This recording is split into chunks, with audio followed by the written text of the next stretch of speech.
पुराने वक्तों की बात है, जब जिंदगी सादा और लोग अपनी मेहनत पर गुजारा करते थे। एक सुनसान सहराई इलाके में शहर की चहल पहल से दूर दो दोस्त रहा करते थे। एक का नाम जमाल था और दूसरे का अली। दोनों पेशे से मजदूर थे, सादा दिल और मेहनती, मगर दौलत और वसाइल की दुनिया से काफी दूर। हर सुबह वो सूरज निकलने से पहले ही मजदूरी के लिए रवाना हो जाते। दिन भर की सख्त मेहनत के बाद शाम को जब थके हारे लौटते तो किसी दरख्त के साए तले बैठकर रोटी के चंद नवाले बांट लेते। उनकी दोस्ती में सादगी, खुलूस और एक खामोश सी वफादारी झलकती थी। लेकिन वक्त हमेशा एक सा नहीं रहता। एक दिन ऐसा आया जब उनके दरमियान एक सख्त झगड़ा हो गया। बात इस कदर बढ़ गई कि वो काजी के पास जा पहुंचे ताकि फैसला किया जा सके। झगड़े की वजह यह थी कि उन्हें मजदूरी का जो मुआवजा मिला था, उस पर दोनों ने अपने अपने हक का दावा कर दिया। जमाल का कहना था, ज्यादा मेहनत मैंने की है, लिहाजा ज्यादा हिस्सा मेरा बनता है। अली ने फौरन जवाब दिया, मैंने भी काम बराबर से किया है, बल्कि ज्यादा इसलिए मुझे ज्यादा मुआवजा मिलना चाहिए। कादी इन दोनों की बातें सुनकर हैरान रह गया। दोनों एक दूसरे पर इल्जाम लगा रहे थे और अपने हक का दावा कर रहे थे। वो दोनों कसम खाने पर भी तैयार थे। फैसला मुश्किल था, क्योंकि बजाहिर दोनों ही मासूम और सच्चे नजर आ रहे थे और कोई सबूत भी ना था जिसकी वजह से फैसला एक के हक में की जाए। मामला पेचीदा था और कोई गवाह या सबूत भी मौजूद ना था। आखिरकार काजी ने अपने इख्तियारात का इस्तेमाल करते हुए खजाने से कुछ इजाफी अशरफियां मंगवाए। फिर जो रकम दोनों मजदूरों ने अपनी अपनी मेहनत के बदले मांगी थी, काजी ने वो पूरी दोनों को दे दी। बजाहिर इंसाफ हो गया था। दोनों को वही मिला जो वह चाहते थे। लेकिन काजी का दिल मुतमईना था, क्योंकि काजी का असल फर्ज सिर्फ मामले को खत्म करना नहीं होता, बल्कि हक और नाहक में तमेज करके इंसाफ को अपने सही अंजाम तक पहुंचाना भी होता है। अगर झूठ सच से न टकराए तो दोबारा ऐसे झगड़ों के दरवाजे खुल जाते हैं और मुजरिम अपने गुनाह से बच निकलता है। इसी सोच के तहत काजी ने इस मामले को अगरचे बजाहिर खत्म कर दिया, लेकिन दिल में ये आहद कर लिया कि वो इस सच तक जरूर पहुंचेगा। उसे यकीन था कि दोनों में से एक जरूर झूठा है और जो भी कसूरवार निकलेगा उसे सजा जरूर दी जाएगी। यूं वक्त का पहिया चलता रहा। दिन महीनों में बदलते गए और जिंदगी अपनी रफ्तार से आगे बढ़ती रही। मगर एक दिन फिर वही पुरानी तकरार लौट आई। जमाल गुस्से से भरा हुआ काजी के दरबार में हाजिर हुआ। चेहरे पर गम, दुख और गुस्सा एक साथ नुमाया थे। जमाल ने काजी के सामने फरियाद की, काजी साहब, मैंने अली को 10 अशरफिया कर्ज के तौर पर दी थी। कई दिन हो चुके हैं। मैंने बार बार उसे याद दिलाया, मगर वो वापस करने का नाम ही नहीं ले रहा। काजी ने फौरन अली को बुलवाया ताकि उसकी भी सुनी जाए। अली हाजिर हुआ तो उसने बिल्कुल उल्टा दावा किया। बोला, काजी साहब, ये तो उल्टा मुझे झूठा बना रहा है। असल में मैंने उसे 10 अशरफिया कर्ज दी थी। अब ये चालाकी से कहता है कि मैंने उससे कर्ज लिया है और ऊपर से 10 मजीद अशरफिया मांग रहा है। इंसाफ कीजिए काजी साहब। जमाल झट से बोल उठा, देखिए काजी साहब, कैसा झूठ बोल रहा है ये शख्स। मुझसे कर्ज लिया और अब उल्टा इल्जाम भी लगा रहा है। मेरा कर्ज वापस करने की बजाय अब मुझे ही धोखा देने लगा है। काजी दोनों को बगूर देखता रहा। मामला पहले से भी ज्यादा पीछेदा था। दोनों अपनी अपनी बात पर बजत थे और दोनों ही खुद को सच्चा और दूसरे को झूठा साबित कर रहे थे।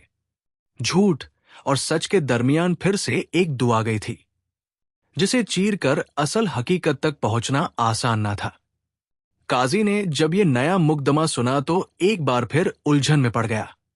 अब की बार मामला सिर्फ मजदूरी या साबिका तनाजा नहीं था, बल्कि कर्ज जैसी नाजुक चीज का सवाल था और दोनों का दावा एक दूसरे की जद में था। काजी बार बार सोचने लगा, आखिर कौन झूठ बोल रहा है और सच तक कैसे पहुंचा जाए। आखिरकार काजी ने एक खास तदबीर इख्तियार करने का फैसला किया। उसने दोनों फरीकेन को एक दिन की मोहलत दी और कहा कि कल आकर दोबारा पेश हो जाओ। उसी रात काजी ने आम लोगों जैसे कपड़े पहने, चेहरा छुपाया और बेस बदलकर चुपके से जमाल के घर के करीब जा पहुंचा। माहौल पर शाम का सन्नाटा छाया हुआ था। गली सुनसान थी और आसपास कोई नजर न आ रहा था। काजी ने अपने साथ एक थैला लिया जिसमें 50 अशरफिया थी। उसने वो थैला जमाल के दरवाजे के पास फेंका और खुद कुछ फासले पर जाकर बैठ गया ताकि देख सके आगे क्या होता है। कुछ ही देर बाद जमाल का दरवाजा खुला। वो बाहर निकला और जब उसकी नजर जमीन पर पड़े थैले पर पड़ी तो वो चौंक गया। तेजी से आगे बढ़ा, थैले को उठाया, इधर उधर देखा और फौरन दरवाजे के अंदर चला गया और पीछे से दरवाजा बंद कर लिया। कादी ने खामोशी से ये सारा मंजर देखा और फिर वहां से चुपचाप उठकर अली के घर की तरफ बढ़ा। वहां भी इसी तदबीर को दोहराया। दोनों ने थैले को लेकर घर गए। अब काजी ने दूसरा रास्ता इख्तियार किया। रात का अंधेरा छा चुका था।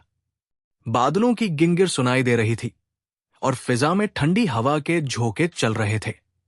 काजी ने अली के दरवाजे पर जाकर आहिस्ता से दस्तक दी। थोड़ी ही देर में दरवाजा खुला और अली सामने आ गया। काजी ने नरमी से कहा, भाई साहब, मैं एक गरीब मुसाफिर हूं। बारिश होने वाली है और मेरे पास सर छुपाने को कोई जगह नहीं। क्या तुम मुझे एक रात के लिए पनाह दे सकते हो? अली ने काजी को गौर से देखा, मगर क्योंकि काजी ने बेस बदला हुआ था वो उसे पहचान ना सका। अली ने बेझिझक दरवाजा पूरा खोला और कहा, आइए भाई, आप जैसे मुसाफिर के लिए मेरा घर हाजिर है। बारिश में बाहर रहना कहाँ का इंसाफ है। काजी को अंदर ले जाया गया। कमरे में सादगी और मेहमान नवाजी का माहौल था। अली ने अपने अंदाज में बातें शुरू की। काजी से उसका हाल अहवाल पूछा और खुद भी अपने घर की हालत, रोजमर्रा की मेहनत और जिंदगी के मामूलात के बारे में बताया। फिर अली ने मेहमान नवाजी का सबूत देते हुए सादा सा खाने का बंदोबस्त किया। दोनों ने मिलकर खाना खाया। काजी ने हर लम्हा अली के रवैये को गौर से देखा, दिल में नोट करता रहा। खाने के बाद काजी ने जेब पर हाथ फेरा, फिर अचानक चेहरे पर परेशानी तारी की और हैरत से बोला, या अल्लाह, ये क्या हो गया मेरे साथ? अली फौरन परेशान होकर बोला, क्या हुआ भाई साहब, खैरियत तो है? काजी ने थोड़ा रंजीदा लहजे में कहा, बेटा, मेरे पास अशरफियों का एक थैला था। सारी जमा पूंजी उसी में थी। लगता है कहीं रास्ते में गिर गया या चोरी हो गया। अब मैं क्या करूं? मेरा तो सब कुछ उसी में था।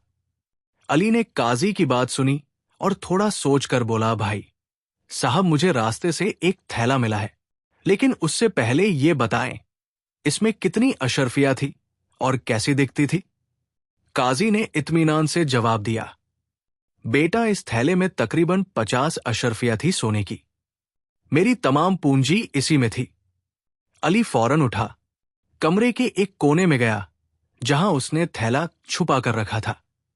उसने उसे खोला, गिना और देखा कि वाकई 50 अशरफिया मौजूद थी। बगैर कोई सवाल किए उसने थैला वापस लाकर काजी को दे दिया। काजी ने दिल की गहराई से अली को देखा और उसकी ईमानदारी, मेहमान नवाजी और खुलूस से बेहद मुतासिर हुआ। वो दिल से दुआएं देने लगा, बेटा, तुम जैसे लोग दुनिया में कम होते हैं। अल्लाह तुम्हें इज्जत दे, रिस्क दे और सच्चाई पर कायम रखे। अली ने आजी से मुस्कुराकर सर झुका दिया। काजी उठने लगा तो अली ने अदब से कहा, भाई साहब, रात का वक्त है, अंधेरा है, बाहर बारिश भी हो सकती है, आप यही ठहर जाएं, सुबह चले जाना। मगर काजी ने नरमी से बहाना बनाकर कहा, नहीं बेटा, मुझे अभी जाना जरूरी है, एक काम बाकी है। और वो अली के घर से खामोशी से निकल गया। काजी अब सीधा जमाल के घर पहुंचा। वहां जाकर दरवाजा खटखटाया। अभी दस्तक दी ही थी कि अंदर से एक गुस्से भरी आवाज गूंजी, कौन हो तुम? इस वक्त रात में यहां क्या लेने आए हो? काजी ने तहम्मुल से जवाब दिया, भाई साहब, एक जरूरी काम है। बराहे करम दरवाजा खोलें, कुछ बात करनी है। जमाल गुस्से से दरवाजा खोलकर बाहर निकला और तेज लहजे में बोला, जल्दी बताओ क्या काम है? रात के वक्त भी चैन नहीं है तुम लोगों को। काजी ने नरमी से कहा, भाई साहब मैं एक मुसाफिर हूं, आज की रात गुजारने के लिए किसी पनाह की तलाश में हूं। क्या आपके घर में थोड़ी सी जगह मिल सकती है? जमाल ने बेरुखी से जवाब दिया, नहीं, मेरे घर में तो इतनी तंगी है कि हम खुद बमुश्किल सोते हैं। अगर तुम्हें भी रख लूं तो हम कहां जाएंगे? जाओ यहां से, मेरे पास कोई जगह नहीं है तुम्हारे लिए। काजी ने तहमुल से सर हिलाया और एक लम्हे बाद बोला, ठीक है भाई साहब, मैं चला जाता हूं। लेकिन एक और बात है, शाम को इसी गली में मेरा एक थैला गुम हो गया है। इसमें 50 अशरफिया थी। मैं ज्यादा दूर नहीं गया था। मुझे शक है कि वो यही कहीं गिरा होगा। बहुत ढूंढ चुका हूं मगर नहीं मिला। काजी की बातें सुनते ही जमाल का चेहरा तेज हो गया और वो फौरन बदतमीजी पर उतर आया। गुस्से से बोला, क्या बकवास है ये? तुम कहना क्या चाहते हो? अब मुझ पर इल्जाम लगाने आए हो? शर्म करो कुछ। यहां तो सिर्फ मेरा ही घर है और मैंने कोई थैला नहीं देखा। काजी की इस पूरी तहकीक, छानबीन और खामोश मुशाहदे के पीछे एक गहरा मकसद छुपा हुआ था, जिनसे आप बहुत कुछ सीख जाओगे। लिहाजा काजी रात के वक्त अली और जमाल के रवैये को बगूर देखने के बाद खामोशी से अपने घर वापस लौट आया। सारी रात उसने जो कुछ देखा और सुना वो दिल में महफूज कर लिया। अब फैसला करने का वक्त था। सुबह होते ही काजी दरबार में जा बैठा। दरबार में लोगों की आमद शुरू हुई और कुछ ही देर में जमाल और अली को भी दरबार में पेश कर दिया गया। काजी ने संजीदा लहजे में दोनों की तरफ देखा और कहा, मैं एक बार फिर तुम दोनों को खबरदार कर रहा हूं। अब मुझे सच और झूठ दोनों का पता चल चुका है। मेरे पास आंखों देखा सबूत मौजूद है जो मैं इनकार करने वाले के सामने पेश करूंगा।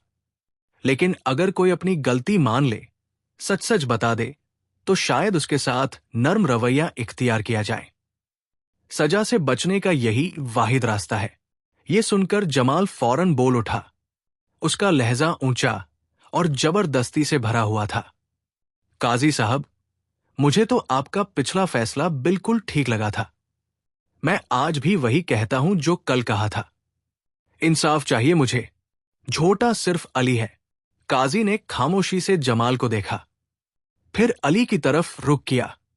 अली ने अदब से सर झुकाया और कहा, काजी साहब, आपको इख्तियार है, फैसला आप ही करें कि कौन सच्चा है और कौन झूठा। हम दोनों ने अपनी बात कह दी। अब आप ही हक और बातिल के दरमियान फर्क करें। लिहाजा काजी ने जमाल की तरफ नरमी से देखते हुए कहा, बेटा, मैं तुम्हें एक आखिरी मौका दे रहा हूं। साफ साफ बता दो, सच क्या है? मगर जमाल जद पर अड़ा रहा। वो मुसलसल अपनी पुरानी बात दोहराता रहा। काजी साहब, मैं सच्चा हूं। मैंने अली से कोई कर्ज नहीं लिया। काजी खामोशी से सुनता रहा, लेकिन वो सब कुछ जान चुका था। बिलाखिर काजी ने वो सब कुछ जाहिर कर दिया जो रात को उसने खुद अपनी आंखों से देखा था। काजी ने जमाल के घर पर अपने चुप कराने, तेला फेंकने और फिर जमाल को तेला उठाकर अंदर ले जाते हुए सारा मामला बयान कर दिया। ये सुनते ही अली हैरत से काजी की तरफ देखने लगा और जमाल का चेहरा हो गया, मगर फिर भी वो अपनी बात पर कायम रहा और हठधर्मी से बोला, काजी साहब, आप मुझ पर झूठा इल्जाम लगा रहे हैं। मैंने कोई तेला नहीं लिया और ना ही अली से कर्ज लिया। अब काजी के लिए फैसला करना आसान हो गया था। उसने अली को तमाम इल्जामात से बरी कर दिया और जमाल पर झूठ बोलने और चोरी का जुर्म साबित होने पर सजा सुना दी। चंद दिन बाद जब जमाल सख्त मशक्कत वाली सजा का कुछ हिस्सा भुगत चुका था, तो काजी ने उसे बुलाया और नरमी से पूछा, बेटा, अब तो सजा काट रहे हो, सच बता दो, गलती किसकी थी? इस बार जमाल का सिर झुका हुआ था, लहजा टूटा हुआ, और दिल नादिम उसने धीरे से कहा, काजी साहब, गुनाहगार में ही हूं। मैंने अली से कर्ज लिया था और रात को वो तेल ला भी मैंने उठाया था। मैंने आपसे झूठ बोला। मैं शर्मिंदा हूं। ये पूरी तहकीक दरअसल काजी किसी और मकसद के लिए कर रहा था, क्योंकि उसका खास मुशीर जो काजी के अहम राजों का अमीन था, कुछ अरसा कबल वफात पा चुका था। काजी को एक ऐसे सच्चे और ईमानदार शख्स की तलाश थी जो ना सिर्फ वफादार हो बल्कि उसकी कुर्बत और एतमाद का अहल भी हो। जब पूरी तहकीक के बाद काजी को यकीन हो गया कि अली ही सच्चा और बाकिरदार इंसान है, तो उसने अली को सरकारी तौर पर अपना मुशीरी खास मुकर्रर किया। साथ ही उसे एक बड़ी तनख्वाह और एक खूबसूरत रिहाइश भी अता की। अली के लिए यह सब किसी ख्वाब से कम ना था। वो जो कल तक मजदूरी करता था, आज काजी का करीब तरीन साथी बन चुका था। ये सब सिर्फ उसकी ईमानदारी, सच्चाई और सब्र का नतीजा था। और जमाल को झूठ और लालच के बदले जलालत की जिंदगी मिली। तो दोस्तों, ये कहानी हमें एक बहुत बड़ा सबक सिखाती है कि सच्चाई इंसान का सबसे कीमती जोर है। जो शख्स दिल से सच्चा और साफ होता है, वो चाहे कितना ही गरीब क्यों ना हो, वक्त आने पर अल्लाह ताला उसे इज्जत और कामयाबी जरूर अता करता है। सच्चाई के वसीले से ही आपको वही मकाम मिल सकता है जो आप इल्म और ताकत से हासिल नहीं कर सकते। अगर अली भी झूठ का सहारा लेता या काजी का तेला चुरा लेता, तो शायद वो भी आज इबरत का निशान होता। हमें हमेशा याद रखना चाहिए कि सच्चाई ही तरक्की और कामयाबी का वाहिद रास्ता है, और सच्चा इंसान कभी नाकाम नहीं होता। मुझे उम्मीद है कि आपने इस कहानी से जरूर कुछ सीखा होगा। मजीद ऐसी सबक आमोज कहानियों के लिए हमारे YouTube चैनल पुराने किस्से को सब्सक्राइब कीजिए। वीडियो को लाइक और शेयर कीजिए और कमेंट्स में अपनी राय जरूर दें। शुक्रिया।